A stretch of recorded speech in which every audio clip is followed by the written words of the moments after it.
And we are live. Hello, one and all, and welcome to my review for tonight's monumental SmackDown 900th edition. This is the November 15th, 2016 edition for my SmackDown review. And what can I say? This was really just a great show, mostly from top to bottom. I mean, while not everything was perfect on this show, it was definitely the superior show this week compared to Raw. I felt like tonight's SmackDown really never missed a beat. And, we got the return of The Undertaker, which we will, of course, talk about. We had the return of Edge for the Cutting Edge segment. And we had some other nice number of, segments and a couple good matches. One really good match that we're about to talk about next. But yeah, tonight's SmackDown demonstrated once again why it is the superior wrestling show compared to Raw. On this show, we didn't really get hardly any filler, and if there was filler, it didn't even last that long. So everything was on point. It was all about celebrating 900 episodes of SmackDown. So congrats to WWE for that milestone. And,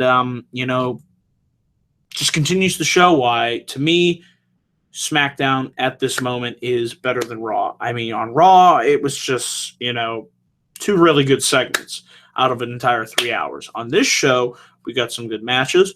We got some good segments. We got returns. It's just like, to me, everything clicked tonight for the most part. And I felt like this added to the build to Survivor Series. And yeah, guys, so without further ado, let's get into this SmackDown Live review. So how do we kick things off? Well, we had Shane McMahon, Daniel Bryan make their way to the ring. They announced, welcome everybody to the 900th episode of SmackDown Live. I like it. It was short, sweet, to the point, did not overstate its welcome like usually that long 20-minute promo on Raw usually does with the authority figures Stephanie and Mick Foley. We didn't get that on this show. We immediately went to in-ring action, and it was another really good match. These guys, Dolph Ziggler and The Miz, props to them. They just continue to have good match after good match after good match. And somebody mentioned it tonight on Twitter. I have to say, Ziggler versus The Miz is one of the better feuds in WWE this year, I have to say.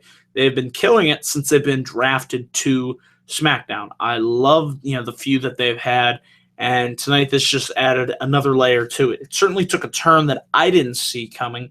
I was really shocked and surprised by the fact that The Miz in this match won back his Intercontinental Championship. Yes, you heard me right. The Miz won back the Intercontinental Championship. I didn't see that happening.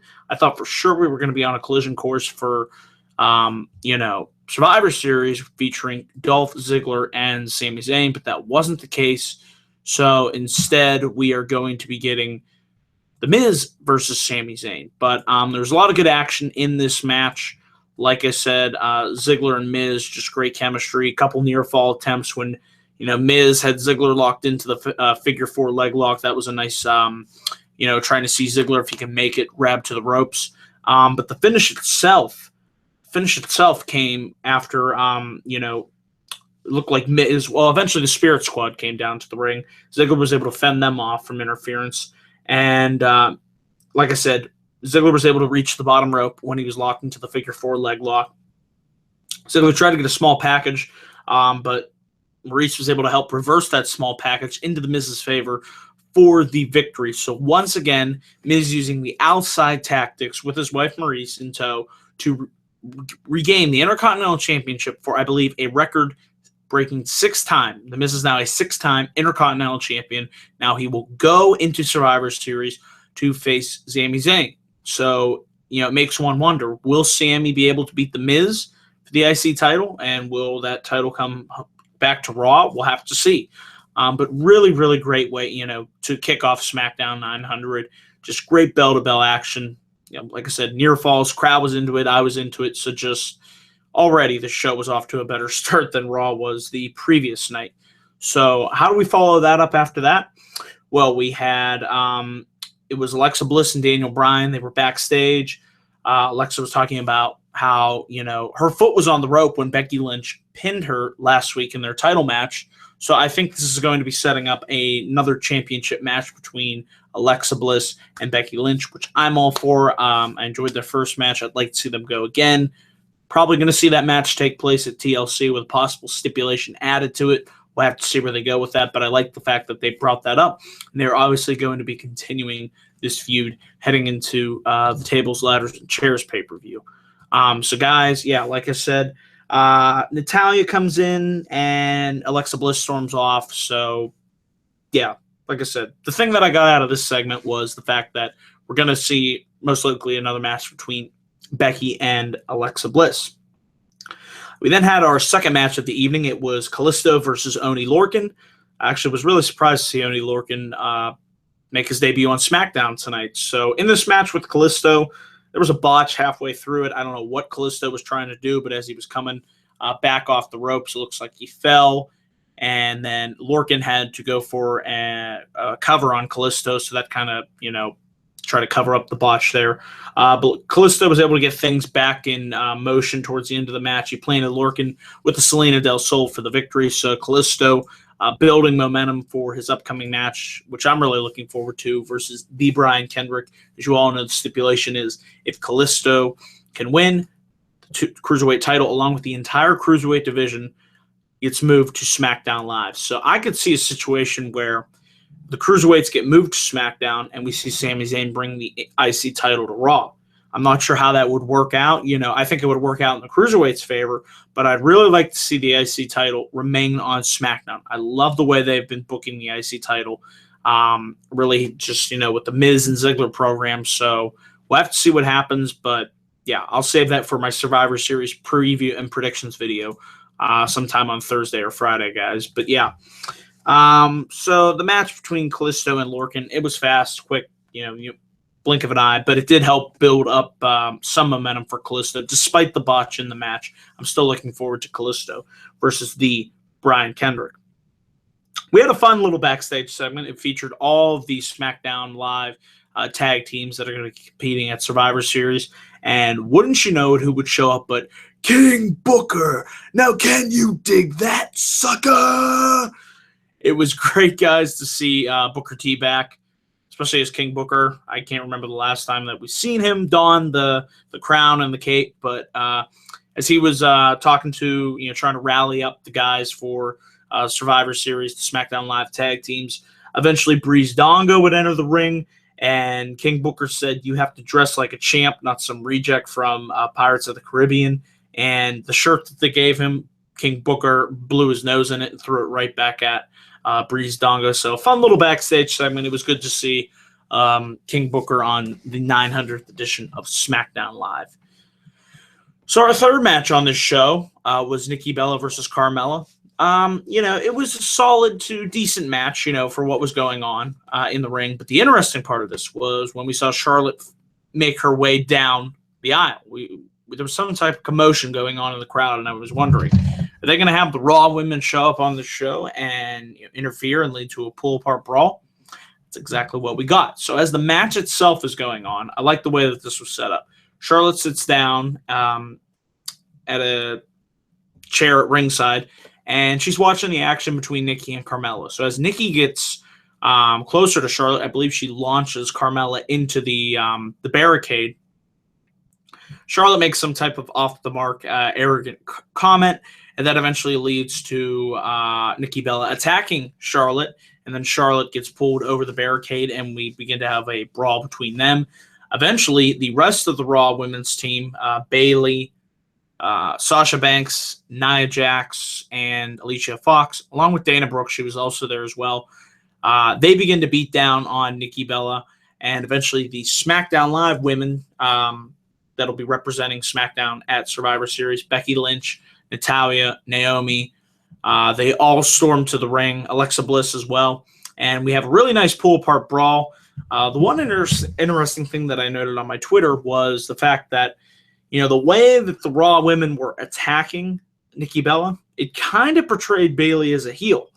And, I don't know if any of you caught that, but I was like, whoa, what happened to the fun, lovable, huggable Bayley? I mean, she's kind of displaying a little bit of a vicious side here. This ain't something you see from Bayley too often.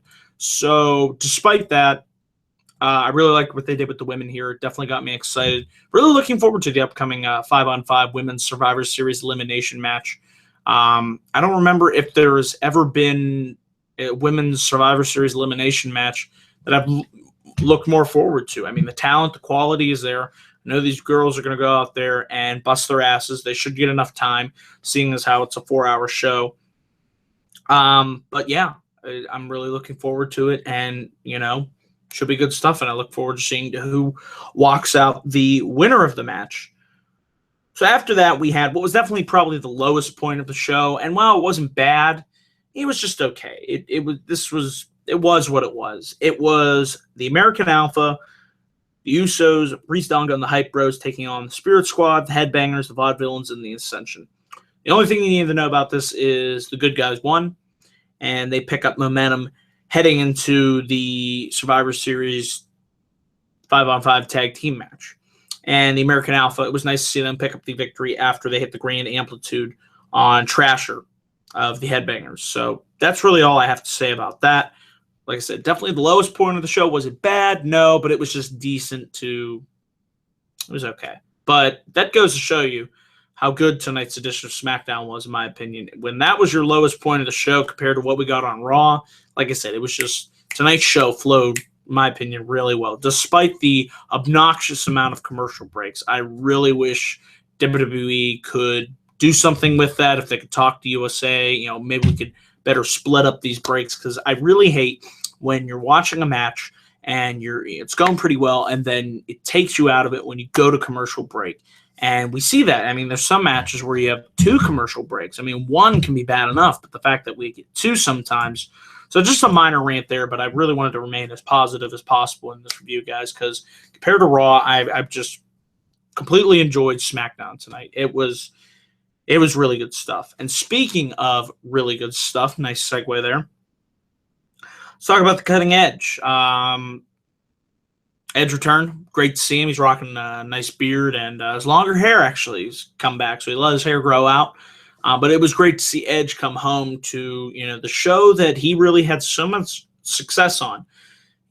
From his days married to Vicky Guerrero, to La Familia, to his feud with The Undertaker, to just everything that Edge did. He really was one of the top key players on SmackDown, and he really succeeded as a result of the brand split. Being drafted to SmackDown was great for Edge's career. Gave us so many great moments, and it's great to see Edge from time to time. Still sucks that he had to retire, but that just goes to show you that life is really unpredictable, and you never know when you might have to give it all up. But he was in happy spirits. The crowd showered him with ovations. Eventually, the 5 SmackDown guys, AJ Styles, Bray Wyatt, Randy Orton, and Dean Ambrose would make their way to the ring, and Edge would begin to talk about the fact that he wanted to take a 5-second pose with James Ellsworth, and AJ's like, no, we're not going to do that at all. And Edge, asks Randy Orton, gets up in his face, he said, "What happened to you? What are you, monotone? Are you don't talk anymore, Orton?" Is Wyatt, pulling your puppet strings? And, Bray says that the Randy Orton that is dead. And we'll see a far more vicious Viper this Sunday at Survivor Series. So that's what Bray Wyatt said.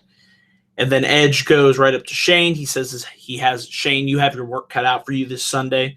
But one thing for sure is that, Shane says that this is the money show. He actually called it the Shane O. SmackDown show. So that was a little chuckle there. But Styles eventually, quabbles back and forth with Dean Ambrose. Dean says he's going to get along with Styles for the time being, but does not forget the fact that they have an upcoming championship match, TLC match at the pay-per-view next month, December 4th. So Ambrose tried to hype that up along with everything else that was going on as well.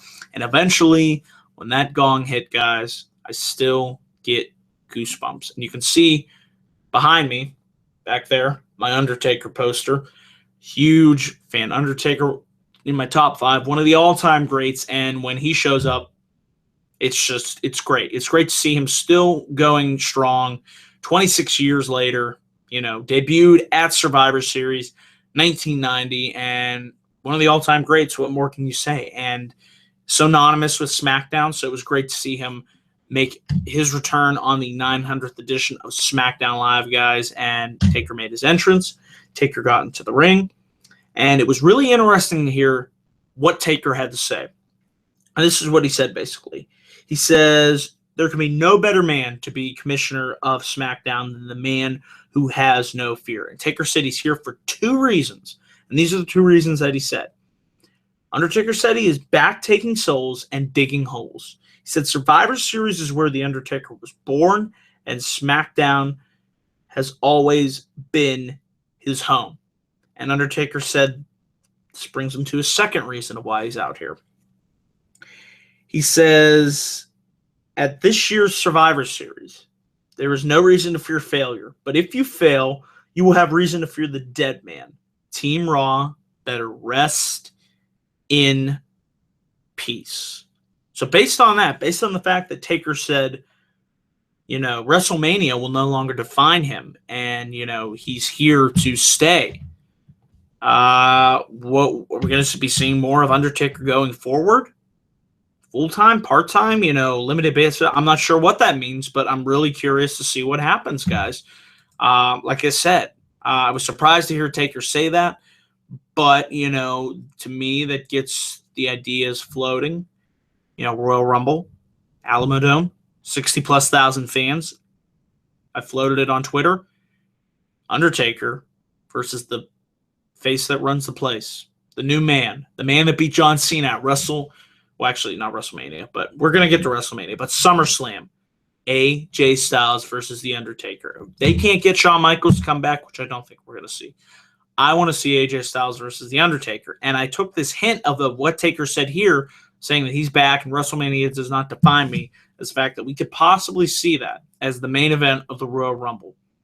Just floating out there. It's just speculation, but that's what I would like to see happen at the Royal Rumble. So we'll see. But guys, this is just a really great show. It helped wash that awful taste of Raw out of my mouth, and it continues to show why SmackDown has been the better show since the brand split. Cannot say that enough, guys. So I had to give tonight's show a grade, by the way. I would give it an A. Just a solid A show. I mean, just great stuff all around. And I'm looking forward to Survivor Series. And speaking of that, speaking of Survivor Series, guys, on this channel, tomorrow I will be following up on my Q&A. Thank you to all who participated. You still have time to leave your questions down below in my Q&A video. I posted that on, I believe it was Saturday. This past Saturday. But yeah, that video is still open. Form's still open. You can leave your comments, your questions for me, and I will answer those tomorrow in my follow-up video. And then, of course, be on the lookout for my NXT review. It'll be up probably sometime on Thursday. And then either Thursday or Friday, don't know which day.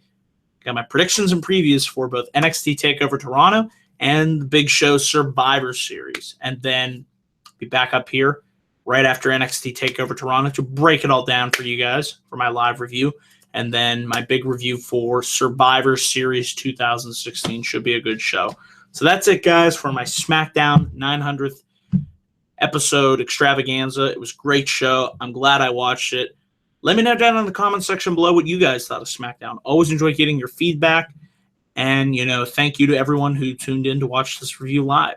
So that is it, guys. I am out, and I will see you guys in my next video. Until then, guys, take care.